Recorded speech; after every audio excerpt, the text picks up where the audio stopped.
Hi friend, good morning. இன்றைக்கி எங்கள் இடத்துல வெந்தய குழம்பு. இந்த வெந்தய குழம்பு எப்படி பண்ணணுன்னா, வெந்தயத்தை கொஞ்சம் வெந்தயத்தையும் ஜீரகத்தையும் தனியாக ட்ரையாக வறுத்து பிடிச்சி வச்சுக்கணும். அதுக்கப்புறம் வானலியில் கடுகு, கொஞ்சம் வெந்தயம், கருவேப்பிலை, வெங்காயம், அப்புறம் கொஞ்சம் பூண்டு, அப்புறம் தக்காளி எல்லாத்தையும் கட் பண்ணி நல்லா வதக்கிட்டு, அதுக்கப்புறம் இந்த புளி, சுண்டைக்காய், பச்சை சுண்டைக்காய் போட்டிருக்கேன். பச்சை சுண்டைக்காயும் போடணும்.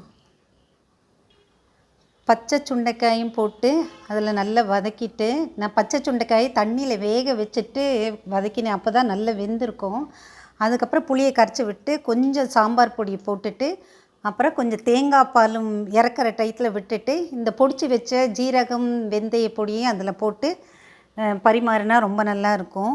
இது சுண்டைக்காய், பச்சை சுண்டைக்காய் பொரியல் பண்ணியிருக்கேன். சும்மா ட்ரை பண்ணி பார்த்தேன் இன்றைக்கி. கடுகு தாளிச்சிட்டு பச்சை மிளகா போட்டு வதக்கிட்டு, இப்போ வெந்த பச்சை சுண்டைக்காயும் போட்டு வதக்கிட்டு, அதுக்கப்புறம் தேங்காய், பச்சை மிளகா, இஞ்சி சதைச்சி போட்டிருக்கேன். நல்லா இருக்குது, டேஸ்டியாக இருக்குது. நான் சாப்பிட்டு பார்த்தேன். இது பீன்ஸ் பொரியல், இன்னொன்று பீன்ஸ் உசிலி, இது கடலைமா பொரியல். இது தேங்க்யூ ஃப்ரெண்ட்ஸ்.